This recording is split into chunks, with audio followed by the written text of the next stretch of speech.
my favourite books of 2019.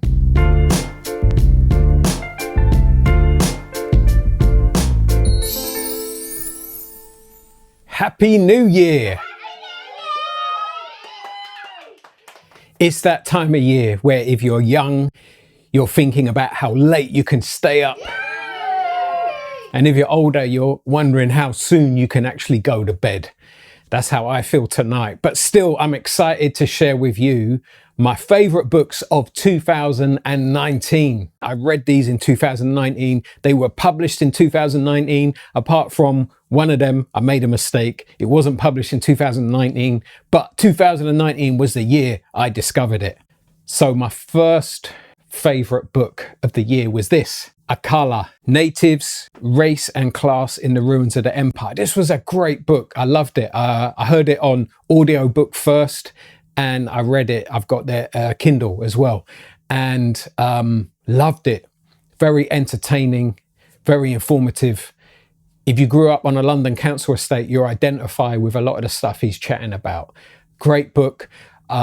Also, what's great about it as well is we need more of this. We need more street academics. We need people who are familiar with the grittiness of street life and also familiar with the academic works. And that's something that Akala brings, definitely. So I really appreciated that book. It's probably my favorite read of the year. Really enjoyed this book. Would definitely recommend it. But if you're reading the audiobook and you've got children in the house, he does drop some F-bombs, so just be ready for that. Okay, another book that I really enjoyed this year was this one by Lindsay. We Need to Talk About Race. This is a great book. Ben has done us a great service here. This is really written for Christians. It's written for the church, and one of the beauties of his book is his premise really based on the Bible verse that says, if one part of the body suffers, we all suffer. And Ben is saying that there's people who are suffering in the church, and so the whole church need to listen up and we need to talk about race. And it's a great book. Ben manages to write at a popular level, you know, it's a paperback, but he also writes at an academic level as well in this book. He's done a great job of pairing the both there. And big up SPCK for publishing this book, a much needed book. I'll definitely recommend church leaders to read this and church members to read this so that when your church leader is going on about this stuff, you understand where he's coming from. Another book I really enjoyed was Fire Road. It's the story of the napalm girl. You know, and that picture there, everyone will recognize that picture, right? The napalm girl who in Vietnam got burned badly with napalm and then had a photo taken of her like minutes later. This is an amazing story. And if you're someone like me who suffers from chronic pain every day, physical pain, you get to read the story of someone else who has daily physical pain and you hear her amazing story. I listened to this audio book. It was a wonderful audio book, and I then discovered it actually came out in 2017, not 2019, but it was new to me in 2019. Definitely recommend this. Either read the book or the audio book. The beauty of the audio books, by the way, is if you get to hear the author's voice, that can be really good. So Akala's audio book is with his voice. Lindsay, he's got an audio book version of his book and you hear his voice.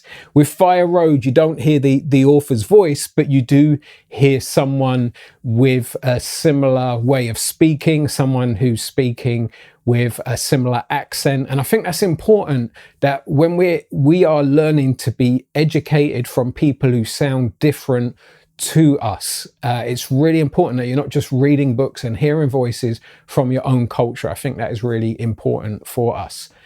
So Fire Road, definitely recommend that. Another book that you would have heard me talk about this year is The JCurve by Paul Miller. The JCurve is a great book explaining how the Christian life goes down and goes up. You face death in your life and you face resurrection in your life, just like Jesus did. It is a great book. It's a great book of practical theology, and it's something that's missing in a lot of Christians' theology. And so it's such an important book Really good book, really helps you reframe some of the struggles you go through in life. I have one caveat about it though, because I know a lot of people who watch my videos, a lot of people come from abusive situations, and it's missing a chapter. It needs a chapter on what if you're in an abusive situation. It's not only is it missing that chapter, but there's a sentence in it about abusive relationships that I'm concerned some people could take and misuse it in a way that people won't get protected properly. So I'm hoping, Paul, that if you do a second edition of this, there would be a chapter about moving out of abusive situations and protecting people who are being abusive, and protecting the church from abusers misusing the JCurve to hurt people. But with that caveat aside, it is a fantastic book. And if you were looking for a book on theology to read, I would recommend the JCurve should be your next book to read. And if you're looking for a practical book about how to live your life, the JCurve is a great book to read.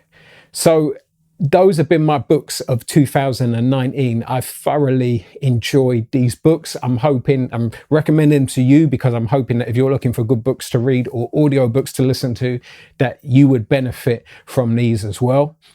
Lastly, for anyone who's found this last year a tough year, and you've been really discouraged, and you're hoping that next year will get better, I can't promise you that next year or next decade will be better. I can tell you that the last decade, a lot of it has been very tough for me. What I can promise you is that there's someone who will walk through it with you, and that person is Jesus. And when you go in the fire, he gets in the fire with you, and he will help you through it if you ask him to. So for anyone who's struggling out there right now, I really feel for you, and I hope that you'll be able to go into this next year with Jesus's help.